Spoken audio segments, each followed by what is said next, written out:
Hi learners, welcome to I Plus Training Solutions. ഞാൻ ഭവിഷ. Kerala set paper two ഹിസ്റ്ററിയുടെ 2026 ഫെബ്രുവരിയിൽ നടന്നിട്ടുണ്ടായിരുന്ന PYQന്റെ discussion ആണ് നമ്മൾ ചെയ്തുകൊണ്ടിരിക്കുന്നത്. ആയതിൽ മറ്റൊരു 5 ക്വസ്റ്റ്യൻസിന്റെ സെറ്റുമായിട്ടാണ് ഞാൻ ഇന്ന് വന്നിട്ടുള്ളത്. അപ്പോൾ നമുക്ക് ഇന്നത്തെ ക്ലാസ്സിലേക്ക് വേഗം പോവാം. കഴിഞ്ഞ ക്ലാസ് എല്ലാവരും കണ്ടിട്ടുണ്ടായിരിക്കുമല്ലോ അല്ലേ? അപ്പോൾ ഹെൽപ്ഫുൾ അല്ലേ? നമ്മുടെ ആ ഒരു ക്വസ്റ്റ്യൻസും അതിന്റെ ആ ഒരു എക്സ്പ്ലനേഷനും എല്ലാം നിങ്ങൾക്ക് ക്ലിയർ ആയിട്ട് മനസ്സിലാവുന്നുണ്ടല്ലോ അല്ലെ? ആ ഒരു ടോപ്പിക്കിനെ കുറിച്ചിട്ടുള്ള ചെറിയൊരു അവയർനെസ്സും കൂടി നിങ്ങൾക്ക് എക്സ്ട്രാ ലഭിച്ചിട്ടുണ്ടെന്ന് ഞാൻ വിശ്വസിക്കുന്നു. അപ്പോൾ നമുക്ക് ഇന്നത്തെ ക്ലാസ്സിലേക്ക് പോവാം. നമ്മുടെ ഇന്നത്തെ first question, the triad thesis, anti thesis and synthesis was put forward by dash. ആരാണ് ഈ തീസിസ്, ആന്റി തീസിസ്, സിന്തസിസ് ഇതൊക്കെ മുന്നോട്ട് വെച്ചിട്ടുള്ളത് എന്നാണ് ചോദ്യം. ഓക്കെ, ട്രയാഡ് എന്ന് പറഞ്ഞു കഴിഞ്ഞാല് എന്താണെന്നറിയാലോ? മൂന്നെണ്ണത്തിനെ ആയിട്ട് പറയുന്ന ആ ഒരു രീതിനെയാണ് ട്രയാഡ് എന്ന് പറയുന്നത്. അതായത് നമ്മൾ ട്വിൻസ് അങ്ങനെയൊക്കെ പറയില്ലേ, ആ ഒരു തരത്തിലുള്ള ഒരു മീനിങ് തന്നെയാണ് ഇവിടെ വരുന്നത് കേട്ടോ. ട്രൈ എന്ന് പറയുമ്പോൾ അത് ത്രൈസ് എന്നൊക്കെ നമ്മൾ പറയില്ലേ, മൂന്ന് എന്നുള്ള. അപ്പൊ അതാണ് തീസിസ്, ആന്റി തീസിസ്, സിന്തസിസ്. ഇത് മൂന്നും കൊണ്ടുവന്നിട്ടുള്ളത് ആരാണ് എന്നാണ് ചോദിച്ചിട്ടുള്ളത്, അവതരിപ്പിച്ചിട്ടുള്ളത് ആര് എന്നാണ് ചോദ്യം. Hegel, marks, Kant, Gramsci. Federico Hegel ആണോ, കാൾ മാർക്സ് ആണോ, ഇമ്മാനുവൽ കാന്റ് ആണോ, അന്റോണിയോ ഗ്രാംഷി ആണോ, ആരാണ് ഈ തീസിസ്, ആന്റി തീസിസ്, സിന്തസിസ് എന്നീ ആശയങ്ങളൊക്കെ മുന്നോട്ട് വെച്ചിട്ടുള്ളത്? നോക്കാം. നമ്മുടെ ആൻസർ വരുന്നത് ഓപ്ഷൻ എ, ഹെഗൽ ആണ്. ഫെഡറിക് ഹെഗൽ അദ്ദേഹമാണ് ഈ മൂന്ന് കാര്യങ്ങൾ, തീസിസ്, ആന്റി തീസിസ്, സിന്തസിസ് എന്നീ മൂന്ന് കാര്യങ്ങൾ മുന്നോട്ട് വെച്ചിട്ടുണ്ടായിരുന്നത്. നിങ്ങൾ ഡയലക്റ്റിക്കൽ മെത്തേഡ് എന്ന് പറഞ്ഞിട്ട് കേട്ടിട്ടുണ്ടല്ലോ അല്ലെ? ഡയലക്റ്റിക്കൽ മെത്തേഡ്, അതായത് വൈരുദ്ധ്യാത്മക രീതി എന്നാണ് ഡയലക്റ്റിക്കൽ മെത്തേഡിന്റെ മലയാളം വരുന്നത്. എന്താണ് വൈരുദ്ധ്യാത്മക രീതി എന്ന് പറയുന്നത്? അതായത് നമ്മൾ ട്രൂത്തിനെ കണ്ടെത്തുക അല്ലെങ്കിൽ ഹിസ്റ്ററിയുടെ ഒരു ഡെവലപ്മെന്റ് മനസ്സിലാക്കുക, അതിനൊക്കെ ഒരു യുക്തിപരമായിട്ടുള്ള ഒരു റേഷണൽ ആയിട്ടുള്ള മാർഗം നമ്മൾ യൂസ് ചെയ്യുക. അതിനെയാണ് ഡയലക്റ്റിക്കൽ മെത്തേഡ് എന്ന് സിമ്പിൾ ആയിട്ട് പറയാം നമുക്ക് അല്ലെ? അപ്പൊ ഈ പറഞ്ഞിട്ടുള്ള മൂന്ന് കാര്യങ്ങളല്ലോ, തീസിസ്, ആന്റി തീസിസ്, അതുപോലെ സിന്തസിസ് എന്ന് പറയുന്നതൊക്കെ മൂന്ന് ഘട്ടങ്ങളായിട്ടാണ് ഈ ഡയലക്റ്റിക്കൽ മെത്തേഡിൽ പ്രവർത്തിക്കുന്നത്. ഇതിന്റെ ഒരു ഡയലക്റ്റിക്കൽ മെത്തേഡിന്റെ ഒരു കാതൽ എന്ന് വേണമെങ്കിൽ നമുക്ക് ഈ മൂന്ന് കാര്യങ്ങളെല്ലാം നമുക്ക് പറയാം. ഓക്കെ, അപ്പോ എന്താണ് ഈ തീസിസ്, ആന്റി തീസിസ്, സിന്തസിസ് എന്നുള്ളതൊക്കെ ഞാൻ ജസ്റ്റ് ഒന്ന് പറഞ്ഞുതരാം. തീസിസ് എന്ന് വെച്ച് കഴിഞ്ഞാൽ എന്താണ്? ഒരു പെർട്ടിക്കുലർ ആശയമാണ് അല്ലെ തീസിസ് എന്ന് പറയുന്നത്. അതായത് ഫസ്റ്റ് ഫേസിലുള്ള ഒരു അവസ്ഥ അല്ലെങ്കിൽ നിലവിലുള്ള ഒരു ആശയം, എക്സിസ്റ്റ് ചെയ്യുന്ന ഒരു ആശയം അല്ലെങ്കിൽ ഒരു സത്യം അല്ലെങ്കിൽ ഒരു ആർഗ്യുമെന്റ് എന്നൊക്കെ നമുക്ക് തീസിസിനെ പറയാം. ആന്റി തീസിസ് എന്ന് പറഞ്ഞു കഴിഞ്ഞാൽ ഇതിന്റെ ജസ്റ്റ് ഓപ്പോസിറ്റ്, അതായത് നിലവിലുള്ള തീസിസിന് നേർ വിപരീതമായിട്ടുള്ള ഒരു അവസ്ഥയാണ് ആന്റി തീസിസ് എന്ന് പറയുന്നത്. തീസിസിലുള്ള എന്തെങ്കിലും പരിമിതികളോ പോരായ്മകളോ അല്ലെങ്കിൽ അതിന്റെ കോൺട്രവേഴ്സിയോ അല്ലെങ്കിൽ അതിന്റെ വൈരുദ്ധ്യാത്മകതയോ അതൊക്കെ കാരണം അതിനെ എതിർക്കുന്ന ഒരു പുതിയ സിറ്റുവേഷൻ അവിടെ ഉണ്ടാവുകയാണ് ചെയ്യുന്നത്. അതാണ് ആന്റി തീസിസ് എന്ന് പറയുന്നത്. ഇനി സിന്തസിസ് എന്ന് പറയുന്നത് എന്താണ്? അതായത് ഈ തീസിസും ആന്റി തീസിസും തമ്മിലുള്ള സംഘർഷങ്ങളൊക്കെ ഉണ്ടാവില്ല, അപ്പൊ അതിന്റെ ഫലമായിട്ട് പുതിയൊരു സാധനം അവിടെ ഉണ്ടായി വരും. തീസിസ് ഇവിടെ, ആന്റി തീസിസ് ഇവിടെ, ഇത് രണ്ടും കൂടിയിട്ട് തല്ലി പിടിക്കുമ്പോൾ അതിന്റെ ഇടയിൽ നിന്ന് പുതിയൊരു സാധനം ഉണ്ടായി വരും. പഴയ രണ്ടിന്റെ ഒരു ഫീച്ചേഴ്സും നമുക്ക് ഈ വരുന്ന പുതിയ സാധനത്തിൽ ഉണ്ടാവും, എന്നാൽ രണ്ടിനേക്കാളും മികച്ച ഒരു പുതിയ തലത്തിലേക്ക് ഇത് മാറുകയും ചെയ്യും. അതാണ് നമ്മൾ സിന്തസിസ് എന്ന് പറയുന്നത്. ഓക്കെ, അപ്പൊ ആ മൂന്ന് കാര്യങ്ങളും ജസ്റ്റ് ഒന്ന് മനസ്സിലായി. ഇത് കുറച്ച് മനസ്സിലാക്കാൻ കുറച്ച് ബുദ്ധിമുട്ടാണ്, കുറച്ച് കട്ടിയാണ്. അത് ഈ ഒരൊറ്റ ചെറിയ ക്ലാസ്സിലൊന്നും നിങ്ങൾക്ക് മൈൻഡിലേക്ക് എത്തില്ലേ, നമ്മൾ ക്ലാസ്സിൽ അത് വിശദീകരിച്ചിട്ടുണ്ട് കേട്ടോ. അപ്പോ അതൊന്ന് കാണാം താല്പര്യമുള്ളവർക്ക്. അപ്പൊ നമ്മുടെ ബാക്കി ഓപ്ഷൻസ് നോക്കുമ്പോൾ കാൾ മാർക്സിനെ കുറിച്ച് പറയുകയാണെന്നുണ്ടെങ്കിൽ ആരാ? ഹെഗലിന്റെ ഈ ഒരു ആശയത്തിനെ മെറ്റീരിയലിസം ആയിട്ട് ചേർത്ത് വെച്ചിട്ട് ഡയലക്റ്റിക്കൽ മെറ്റീരിയലിസം എന്ന രീതിയിൽ കാൾ മാർക്സ് അവതരിപ്പിച്ചിട്ടുണ്ട്. നമ്മൾ ഈ ഡയലക്റ്റിക്കൽ മെറ്റീരിയലിസം പഠിച്ചിട്ടുള്ളതല്ലേ? ഓക്കെ, അപ്പൊ ഈ ഹെഗലിന്റെ ആശയത്തിനെ കൂടി ചേർത്താണ് ഡയലക്റ്റിക്കൽ മെറ്റീരിയലിസം എന്ന് മാർക്സ് പുതിയൊരു ആശയം കൊണ്ടുവന്നിട്ടുണ്ടായിരുന്നത്. ഓക്കെ, ബാക്കി ഇമ്മാനുവൽ കാന്റ്, ഗ്രാംഷിനെ കുറിച്ച് പറയുകയാണെന്നുണ്ടെങ്കിൽ ഇമ്മാനുവൽ കാന്റ് ആരാണ്? ഒരു ജർമ്മൻ തത്വചിന്തകനാണ് ഇമ്മാനുവൽ കാന്റ്. 18th സെഞ്ചുറിയിൽ കേട്ടോ. നമ്മൾ ഈ എൻലൈറ്റ്മെന്റ് ഒക്കെ പഠിക്കുമ്പോൾ അതിൽ ഈ ഇമ്മാനുവൽ കാന്റിനെ കുറിച്ചിട്ടൊക്കെ നമ്മൾ പഠിച്ചിട്ടുണ്ടായിരിക്കും അല്ലെ? ഓക്കെ, അന്റോണിയോ ഗ്രാംഷിനെ കുറിച്ച് പറയുമ്പോൾ നമ്മൾ നേരത്തെ പറഞ്ഞിട്ടുണ്ടായിരുന്നു, കഴിഞ്ഞ ക്ലാസ്സിൽ അന്റോണിയോ ഗ്രാംഷിനെ കുറിച്ച് ജസ്റ്റ് പറഞ്ഞിട്ടുണ്ടായിരുന്നു. അതായത് ഹെജിമണി എന്നുള്ള ഒരു ടേം കൊണ്ടുവന്നിട്ടുള്ളത് അല്ലെങ്കിൽ ആ ഒരു സിദ്ധാന്തം കൊണ്ടുവന്നിട്ടുണ്ടായിരുന്ന വ്യക്തിയായിരുന്നു Antonio Gramsci. Italian Marxist thinker ആയിരുന്നു, അതുപോലെ തന്നെ ഒരു പൊളിറ്റീഷ്യനും കൂടിയായിരുന്നു അന്റോണിയോ ഗ്രാംഷി. ഈ കാൾ മാർക്സിനൊക്കെ ശേഷം ഉണ്ടല്ലോ മാർക്സിസ്റ്റ് സിദ്ധാന്തങ്ങളിലൊക്കെ ഭയങ്കര റെവല്യൂഷണറി ചേഞ്ചസ് ഒക്കെ കൊണ്ടുവന്നിട്ടുണ്ടായിരുന്ന ഒരു വ്യക്തി കൂടിയായിരുന്നു അന്റോണിയോ ഗ്രാംഷി കേട്ടോ. അദ്ദേഹത്തിന്റെ വളരെ ഫേമസ് ആയിട്ടുള്ള ഒരു ബുക്ക് ഉണ്ട്, അതായത് പ്രിസൺ നോട്ട്ബുക്ക്. അദ്ദേഹം ജയിലിലായിരുന്ന സമയത്ത് എഴുതിയിട്ടുണ്ടായിരുന്ന ഒരു ബുക്കായിരുന്നു പ്രിസൺ നോട്ട്ബുക്ക് എന്ന് പറഞ്ഞിട്ടുള്ളത്. അതും വളരെ ഇമ്പോർട്ടന്റ് ആണ് ഗ്രാംഷിയുമായിട്ട് ബന്ധപ്പെട്ടിട്ട്. Next question. History was defined as the science of men in time by whom? ആരാണ് ഹിസ്റ്ററിനെ the science of men in time എന്ന് ഡിഫൈൻ ചെയ്തത് എന്നാണ് ചോദ്യം. Emile Durkheim, Clapham, Simon Kuznets, Marc Bloch. ആരാണ് ശരിയായിട്ടുള്ള ആൻസർ വരുന്നത്? നമ്മൾ എപ്പോഴും പറയുന്നതാണ് ഹിസ്റ്ററിയുടെ ഡെഫിനിഷൻസ് വളരെ ഇമ്പോർട്ടന്റ് ആണ്. സെറ്റിനായിക്കോട്ടെ നെറ്റിനായിക്കോട്ടെ വളരെ ഇമ്പോർട്ടന്റ് ആണ് എന്നുള്ള കാര്യം അല്ലെ. നമ്മുടെ ക്ലാസ്സിലും നമ്മുടെ നോട്ടിലും ഒക്കെ ഞാനിങ്ങനെ ഭയങ്കര പോയിന്റ് ബൈ പോയിന്റ് ആയിട്ട് ഹൈലൈറ്റ് ചെയ്തിട്ടൊക്കെ പറഞ്ഞിട്ടുള്ള കാര്യങ്ങളാണ് ഹിസ്റ്ററിയുടെ ഡെഫിനിഷൻസ്. അതിൽ നമ്മൾ കൊടുത്തിട്ടുണ്ടായിരുന്ന ഒരു ഡെഫിനിഷൻ കൂടിയാണ്, മോസ്റ്റ്ലി ഫ്രീക്വന്റ് ആയിട്ട് ചോദിക്കുന്ന ഒരു ഡെഫിനിഷൻ കൂടിയാണ് history is the science of men in time എന്ന് പറയുന്ന ആ ഒരു ഡെഫിനിഷൻ. അത് കൊണ്ടുവന്നിട്ടുള്ളത് അല്ലെങ്കിൽ അത് മുന്നോട്ട് വെച്ചിട്ടുള്ള ഹിസ്റ്റോറിയൻ ആരായിരുന്നു എന്നാണ് നമ്മുടെ ചോദ്യം. നോക്കാം. എല്ലാവരും ആൻസർ ചെയ്തിട്ടുണ്ടാവും വിചാരിക്കുന്നു. സിമ്പിൾ ആയിട്ടുള്ള ഒരു ക്വസ്റ്റ്യൻ ആയിരുന്നു. നമ്മുടെ ക്ലാസ് കണ്ടിട്ടുള്ളവർക്ക് എന്തായാലും കിട്ടേണ്ടതാണ്. ഓക്കെ, നമ്മുടെ ആൻസർ വരുന്നത് ഏതാണ്? ഓപ്ഷൻ ഡി മാർക്ക് ബ്ലോക്ക് ആണ് അല്ലെ നമ്മുടെ ആൻസർ വരുന്നത്. മാർക്ക് ബ്ലോക്കിനെ കുറിച്ച് പറയുകയാണെങ്കിൽ അദ്ദേഹം ഒരു ഫേമസ് ആയിട്ടുള്ള ഫ്രഞ്ച് ഹിസ്റ്റോറിയൻ ആണ്. അത് മാത്രമല്ല മറ്റൊരു പ്രധാന കാര്യം ഏതാണ് അദ്ദേഹത്തിനെ കുറിച്ച് പറയാനുള്ളത്? Co founder of Annales school of historiography അല്ലെ. അനാൾ സ്കൂളിന്റെ ഫൗണ്ടേഴ്സിൽ ഒരാളാണ് ആര്? Marc Bloch. മാർക്ക് ബ്ലോക്കും ലൂസിയൻ ഫെബറും ചേർന്നാണ് അനാൾ സ്കൂൾ ഓഫ് ഹിസ്റ്റോറിയോഗ്രാഫി എന്നുള്ള സെപ്പറേറ്റ് ഒരു ബ്രാഞ്ച് ഓഫ് ഹിസ്റ്റോറിയോഗ്രാഫി സ്ഥാപിച്ചിട്ടുണ്ടായിരുന്നത്. നമ്മൾ മുന്നേ പഠിച്ചിട്ടുള്ളതാണ് അല്ലെ. നമ്മുടെ സെറ്റ് ഹിസ്റ്ററിയുടെ സിലബസിൽ തന്നെ നമ്മൾ ഓരോ സ്കൂൾ ഓഫ് ഹിസ്റ്റോറിയോഗ്രാഫിസിനെ കുറിച്ച് പഠിക്കുമ്പോഴും നമ്മൾ അതിൽ ഈ അനാൾ സ്കൂൾ ഓഫ് ഹിസ്റ്റോറിയോഗ്രാഫിനെ കുറിച്ചിട്ട് നമ്മൾ ഡീറ്റെയിൽഡ് ആയിട്ട് തന്നെ പഠിച്ചിട്ടുണ്ട്. അതിൽ ഈ മാർക്ക് ബ്ലോക്കിനെ കുറിച്ചിട്ട് നമ്മൾ പറഞ്ഞിട്ടുണ്ട് അല്ലെ. അപ്പോ ഈ മാർക്ക് ബ്ലോക്ക് ആണ് anarch school of ഹിസ്റ്റോറിയോഗ്രാഫിയിലെ co founder ആയിട്ട് വരുന്ന ഇദ്ദേഹമാണ് ഈ ഹിസ്റ്ററി എന്ന് പറയുന്നത് men in time, the science of men in time എന്ന് ഉള്ള ഒരു ഡെഫിനിഷൻ കൊണ്ടുവന്നിട്ടുണ്ടായിരുന്നത്. അദ്ദേഹത്തിന്റെ പ്രധാനപ്പെട്ട ഒരു വർക്ക് എന്ന് പറയുന്നത് ദ ഹിസ്റ്റോറിയൻസ് ക്രാഫ്റ്റ് എന്നുള്ളതാണ്. ഒരു തവണ സെറ്റിന് ചോദിച്ചിട്ടുണ്ടായിരുന്നു ഹിസ്റ്റോറിയൻസ് ക്രാഫ്റ്റ് എന്നുള്ള വർക്ക് എഴുതിയിട്ടുള്ളത് ആരാണ് എന്നുള്ളത്. ഓക്കെ, മാർക്ക് ബ്ലോക്കിന്റെ വർക്കാണ് അത്.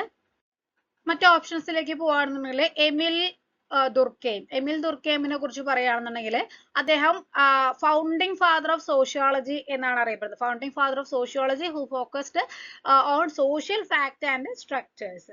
ഓക്കെ, ഇനി മറ്റൊരു വ്യക്തി, അദ്ദേഹത്തിന്റെ പേര് ക്ലാഫം എന്ന് പറയുന്നത് സർ ജോൺ ക്ലാഫം എന്നാണ് അദ്ദേഹത്തിന്റെ മുഴുവൻ പേര് വരുന്നത്. അദ്ദേഹം ഒരു എക്കണോമിക് ഹിസ്റ്റോറിയൻ ആണ്. ഇൻഡസ്ട്രിയൽ റെവല്യൂഷനെ സംബന്ധിച്ചിട്ടുള്ള കുറെ വർക്കുകൾ അതിൽ നിന്ന് പ്രശസ്തനായിട്ടുള്ള ഒരു വ്യക്തിയാണ് ക്ലാഫം. ഇനി സൈമൺ ഗുസ്നെറ്റിനെ കുറിച്ച് പറയുകയാണെന്നുണ്ടെങ്കിൽ അദ്ദേഹം ഒരു എക്കണോമിസ്റ്റ് ആണ്, അതുപോലെ തന്നെ ഒരു സ്റ്റാറ്റിസ്റ്റീഷ്യൻ കൂടിയാണ്. അതായത് സ്റ്റാറ്റിസ്റ്റിക്കൽ വർക്ക്സ് ആണ് അദ്ദേഹം കൂടുതലായിട്ട് ഫോക്കസ് ചെയ്തിട്ടുണ്ടായിരുന്നത്. ഈ നാഷണൽ ഇൻകത്തിനെ കുറിച്ചിട്ടൊക്കെയുള്ള വർക്കുകൾ അദ്ദേഹം ധാരാളമായിട്ട് ചെയ്തിട്ടുണ്ട് കേട്ടോ. Next question, Nebuchadnezzar of Mesopotamia belongs to dash. അതായത് നെബുക്കദ്നേസർ എന്നുള്ള വ്യക്തി മെസപ്പൊട്ടേമിയയിലെ അദ്ദേഹം ഏത് ഡൈനാസ്റ്റിയുമായിട്ട് ബന്ധപ്പെട്ടിരിക്കുക, ഏത് കിങ്ഡം ആയിട്ട് ബന്ധപ്പെട്ടിരിക്കുകയാണെന്നാണ് ചോദ്യം. അസീറിയൻ, നിയോ ബാബിലോണിയൻ, സുമേറിയൻ, അക്കാഡിയൻ. ഇതിലേതാണ്? ഇതൊക്കെ മെസപ്പൊട്ടേമിയയിൽ വന്നിട്ടുള്ളത് തന്നെയാണ്. 4 സംസ്കാരങ്ങളാണ്. ഇതിലേത് കൾച്ചറുമായിട്ടാണ് നെബുക്കദ്നേസർ ബന്ധപ്പെട്ടിരിക്കുന്നത് എന്നാണ് ചോദ്യം. അപ്പൊ ഇതിന്റെ ആൻസർ ഏതാണ്? നിയോ ബാബിലോണിയൻ. ഓപ്ഷൻ ബി നിയോ ബാബിലോണിയൻ എന്നതാണ് ശരിയായിട്ടുള്ള ആൻസർ വരുന്നത്. നിയോ ബാബിലോണിയനിലെ പ്രശസ്തനായിട്ടുള്ള ഒരു വ്യക്തിയായിരുന്നു നെബുക്കദ്നേസർ. അപ്പൊ അദ്ദേഹത്തിന്റെ എന്തുകൊണ്ടാണ് ഇദ്ദേഹം പ്രശസ്തനായിട്ടുള്ളത് എന്നുള്ളത് നമുക്ക് നോക്കാം. നെബുക്കദ്നേസർ സെക്കൻഡ് ആണ് കേട്ടോ ഇദ്ദേഹം. നിങ്ങൾ ഈ ഹാങ്ങിങ് ഗാർഡൻ ഓഫ് ബാബിലോൺ എന്ന് കേട്ടിട്ടുണ്ടോ? ഹാങ്ങിങ് ഗാർഡൻസ് ഓഫ്, അതായത് ആടുന്ന പൂന്തോട്ടം അല്ലെങ്കിൽ തൂക്കു പൂന്തോട്ടം എന്നൊക്കെ അറിയപ്പെടുന്ന അത് നിർമ്മിച്ചിട്ടുള്ളത് ഇദ്ദേഹമാണ് കേട്ടോ. ഇദ്ദേഹമാണെന്നാണ് കരുതപ്പെടുന്നത്. ആടുന്ന പൂന്തോട്ടം നമ്മുടെ HSAയുടെ ക്വസ്റ്റ്യൻ പേപ്പറിലൊക്കെ ഈ ഒരു ആടുന്ന പൂന്തോട്ടം അത് മലയാളത്തിലാണല്ലോ. അങ്ങനെ ക്വസ്റ്റ്യൻ വന്നിട്ടുണ്ട്, ഞാൻ കണ്ടിട്ടുണ്ട് ഒരു പ്രീവിയസിൽ. ഓക്കെ. അപ്പൊ ഈ നെബുക്കാദ്നേസർ എന്ന് പറയുന്നത് നിയോ ബാബിലോണിയയിൽ വരുന്ന പ്രശസ്തനായിട്ടുള്ള രാജാവായിരുന്നു നെബുക്കാദ്നേസർ. അപ്പൊ അദ്ദേഹത്തിന്റെ ഏകദേശം കാലഘട്ടം വരുന്നത് BC 605 മുതൽ 562 വരെയാണ് കേട്ടോ. ഏകദേശ കാലഘട്ടമാണ്. അപ്പൊ ഈ ആടുന്ന പൂന്തോട്ടം അല്ലെങ്കിൽ ഹാങ്ങിങ് ഗാർഡൻ ഓഫ് ബാബിലോൺ അദ്ദേഹത്തിൻ്റെതാണ്, ഇദ്ദേഹം നിർമ്മിച്ചതാണ് എന്നാണ് കരുതപ്പെടുന്നത്. നമ്മൾ മറ്റു ഓപ്ഷൻസിലേക്ക് കൂടി പോവുകയാണെന്നുണ്ടെങ്കിൽ അസീറിയൻസിനെ കുറിച്ച് പറയുകയാണെന്നുണ്ടെങ്കിൽ അസീറിയൻ എംപയർ എന്ന് പറയുന്നത് അതിന്റെ ഒരു ഭയങ്കരമായിട്ടുള്ള മിലിറ്ററി പവറിന്റെ ഒക്കെ പേര് കേട്ടിട്ടുള്ള ഒന്നായിരുന്നു അസീറിയൻസ് എന്ന് പറയുന്നത്. അവിടുത്തെ പ്രശസ്തനായിട്ടുള്ള ഒരു രാജാവിന്റെ പേര് അല്ലെങ്കിൽ ഒരു കിങ്ങിന്റെ പേര് പറയുകയാണെന്നുണ്ടെങ്കിൽ അർഷുബാനിപാൽ എന്നാണ് അദ്ദേഹത്തിന്റെ ഒരു അസീറിയയിലെ പ്രശസ്തനായിട്ടുള്ള ഒരു കിങ്ങിന്റെ പേരാണ് അർഷുബാനിപാൽ. ഓക്കെ. ലോകത്തിലെ ആദ്യത്തെ വലിയ ലൈബ്രറികളിൽ ഒന്നായിട്ടുള്ള ലൈബ്രറി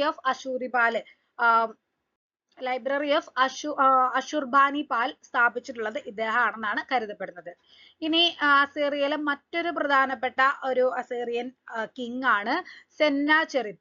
സെന്നാചെറിബിന്റെ പ്രത്യേകത എന്ന് പറയുന്നത് നിനവെ നഗരത്തെ തലസ്ഥാനമാക്കിയിട്ട് ഡെവലപ്പ് ചെയ്തിട്ടുണ്ടായിരുന്ന ഒരു എംപറർ ആയിരുന്നു സെന്നാചെറിബ്. ഓക്കെ, സെന്നാചെറിബ് അതുപോലെ അർഷുബാനിപാൽ, ഇത് രണ്ടുപേരുമാണ് അസീറിയയിലെ പ്രശസ്തനായിട്ടുള്ള രണ്ട് രാജാക്കന്മാര്. ഇനി സുമേറിയക്കാരനെ കുറിച്ച് പറയുകയാണെന്നുണ്ടെങ്കിലോ ലോകത്തിലെ ആദ്യത്തെ സിവിലൈസേഷൻ ആയിട്ട് കൺസിഡർ ചെയ്യുന്ന ഒന്നാണ് അല്ലെ സുമേറിയൻ സിവിലൈസേഷൻ എന്ന് പറയുന്നത്.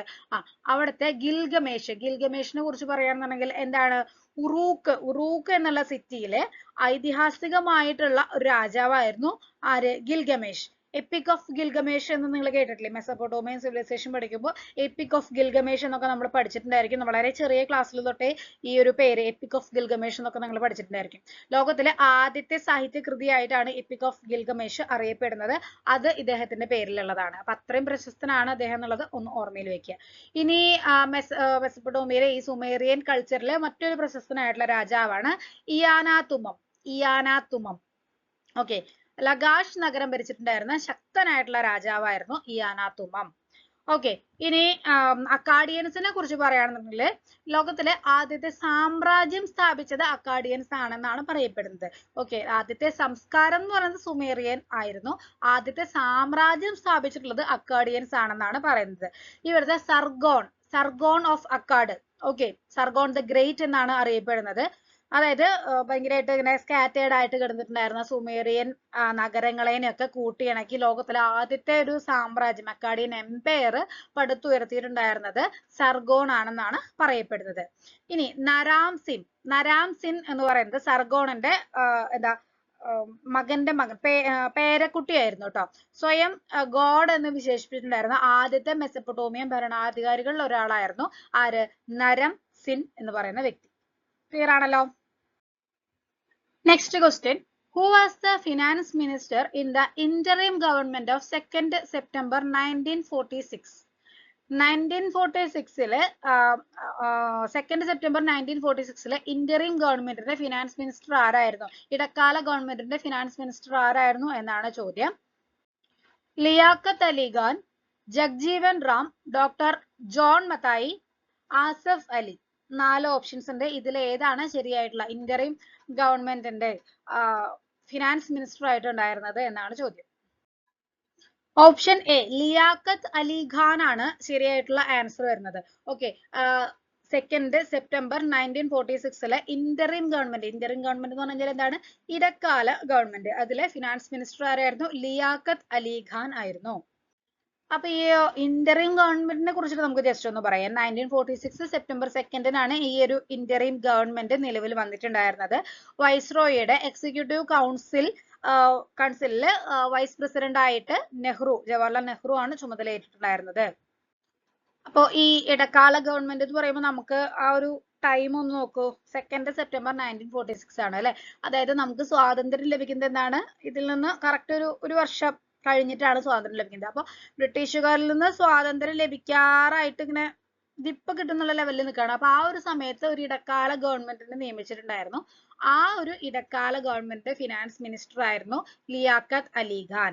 ഇതിൽ വരുന്ന മറ്റ് പ്രധാനപ്പെട്ട തസ്തികകൾ വകുപ്പുകൾ പറയുകയാണെന്നുണ്ടെങ്കിൽ ഓപ്ഷനിൽ കൊടുത്തിട്ടുള്ള ജഗ്ജീവൻ റാം, അദ്ദേഹം ലേബർ മിനിസ്റ്റർ ആയിരുന്നു, തൊഴിൽ വകുപ്പ് മന്ത്രിയായിരുന്നു ജഗ്ജീവൻ റാം. ഡോക്ടർ ജോൺ മത്തായി വ്യവസായം അതുപോലെ എന്താ ഇൻഡസ്ട്രി സപ്ലൈ അതിന്റെ മന്ത്രിയായിരുന്നു ഡോക്ടർ ജോൺ മത്തായി. ആസിഫ് അലി എന്ന് പറയുന്നത് റെയിൽവേ ട്രാൻസ്പോർട്ട് അതിന്റെ മിനിസ്റ്റർ ആയിരുന്നു. ഓക്കെ, അപ്പൊ ഈ ഇന്ററിം ഗവൺമെന്റിലെ തുടക്കത്തില് മുസ്ലിം ലീഗ് ഗവൺമെന്റിൽ ചേർന്നിട്ടൊന്നും ഉണ്ടായിരുന്നില്ല. പിന്നീട് 1946 ഒക്ടോബറിലൊക്കെ ആയിട്ടാണ് അവർ ഈ ഒരു ഗവൺമെന്റിന്റെ ഭാഗമായിട്ടുണ്ടായിരുന്നത്. അപ്പൊ ഈ ഒരു സമയത്താണ് ഈ ലിയാഖത്ത് അലി ഖാൻ ഫിനാൻസ് മിനിസ്റ്റർ ആയിട്ട് ചുമതലയേറ്റിട്ടുണ്ടായിരുന്നത്. ഓക്കെ, ഇനി ഇന്ത്യ സ്വാതന്ത്ര്യം ലഭിച്ചതിന് ശേഷം, ഇന്ത്യ ഇൻഡിപെൻഡന്റ് ആയതിനു ശേഷമുള്ള ഇന്ത്യയിലെ ആദ്യത്തെ ഫിനാൻസ് മിനിസ്റ്റർ എന്ന് പറയുന്നത് R.K. ഷൺമുഖം ചെട്ടി ആയിരുന്നു കേട്ടോ. R.K. ഷൺമുഖം ചെട്ടിയാണ് ഇൻഡിപെൻഡന്റ് ഇന്ത്യയിലെ ആദ്യത്തെ ഫിനാൻസ് മിനിസ്റ്റർ. അടുത്ത ചോദ്യം, Rast Goftar, the title of the newspaper founded by Dadabhai Naoroji, literary means. അതായത് റാസ് ഗോഫ്തർ എന്നുള്ള ഒരു title newspaper Dadabhai Naoroji കൊണ്ടുവന്നിട്ടുള്ള ഒരു ന്യൂസ് പേപ്പർ ആണ്. അപ്പൊ ഈ ഒരു ടൈറ്റിലിന്റെ അർത്ഥം എന്താണെന്നാണ് ചോദ്യം. Drained wealth, the truth teller, plundered wealth, the torch bearer. ഇതിൽ ഏതാണ് ശരിയായിട്ടുള്ള ആൻസർ വരുന്നത്? യെസ്, നമ്മുടെ ആൻസർ വരുന്നത് option B, the truth teller എന്നുള്ളതാണ്. ഓക്കെ, അതായത് റാസ് ഗോഫ്താർ എന്നുള്ള ഒരു ന്യൂസ് പേപ്പർ 1951 ദാദാഭായ് നവറോജി ഈ ഒരു പത്രം ആരംഭിക്കുന്നത്. ഗുജറാത്തി ലാംഗ്വേജിലായിരുന്നു ഈ ഒരു പത്രം ആരംഭിച്ചിട്ടുണ്ടായിരുന്നത്. പ്രധാനമായിട്ടും പാഴ്സി കമ്മ്യൂണിറ്റിക്ക് ഇടയിൽ ഒരു സോഷ്യൽ റിഫോംസ് കൊണ്ടുവരുന്നതിനും ഭയങ്കര ട്രൂത്ത്ഫുൾ ആയിട്ടുള്ള വാർത്തകൾ പ്രചരിപ്പിക്കുന്നതിനും വേണ്ടിയിട്ടാണ് ഈ ഒരു പത്രം ഇൻട്രൊഡ്യൂസ് ചെയ്തിട്ടുണ്ടായിരുന്നത്. ദാദാഭായ് നവറോജിനെ കുറിച്ച് പറയുകയാണെന്നുണ്ടെങ്കിൽ ഇന്ത്യയുടെ ഗ്രാൻഡ് ഓൾഡ് മാൻ, ഇന്ത്യയുടെ വന്ധ്യ വയോധികൻ എന്നറിയപ്പെടുന്ന വ്യക്തിയായിരുന്നു അല്ലെ ദാദാഭായ് നവറോജി. അപ്പോ ബ്രിട്ടീഷ് പാർലമെന്റിലേക്ക് തിരഞ്ഞെടുക്കപ്പെട്ടിട്ടുണ്ടായിരുന്ന ആദ്യ ഇന്ത്യക്കാരൻ കൂടിയായിരുന്നു ആര്? നമ്മുടെ ദാദാഭായ് നവറോജി. പിന്നെ നവറോജിനെ കുറിച്ച് പറയുകയാണെന്നുണ്ടെങ്കിൽ മറ്റൊരു കാര്യം, ദ ഡ്രെയിൻ വെൽത്ത് തിയറി അല്ലെങ്കിൽ ഡ്രെയിൻ തിയറി കൊണ്ടുവന്നിട്ടുള്ളത് ആരാണ്? ദാദാഭായ് നവറോജിയാണ്. അതായത് ബ്രിട്ടീഷുകാര് നമ്മുടെ ഇന്ത്യനെ ചോർത്തിക്കൊണ്ടിരിക്കുകയാണ് എന്നുള്ള ഒരു കാര്യങ്ങളൊക്കെ പറയുന്ന ഡ്രെയിൻ തിയറി കൊണ്ടുവന്നിട്ടുള്ളത് ആരാണ്? ദാദാഭായ് നവറോജിയാണ്. അതുമാത്രമല്ല, അദ്ദേഹത്തിന്റെ വളരെ പ്രശസ്തമായിട്ടുള്ള ഒരു വർക്ക് ഉണ്ട്, poverty and un-British rule in India എന്ന് പറയുന്ന ബുക്ക്. ആ ഒരു ബുക്കിൽ ആണ് ഈ ഡ്രെയിൻ തിയറിനെ കുറിച്ചിട്ട് ഇദ്ദേഹം വിശദീകരിച്ചിട്ടുള്ളത്. ഓക്കെ, അപ്പൊ നമ്മൾ ഇന്ന് ഡിസ്കസ് ചെയ്തിട്ടുള്ള 5 ക്വസ്റ്റ്യൻസും ആൻസറും നിങ്ങൾക്ക് എല്ലാവർക്കും ഹെൽപ്ഫുൾ ആയിട്ടുണ്ടാവും എന്ന് വിശ്വസിക്കുന്നു. അടുത്ത 5 ക്വസ്റ്റ്യൻസുമായിട്ട് നമുക്ക് അടുത്ത ക്ലാസ്സിൽ കാണാം. Thank you.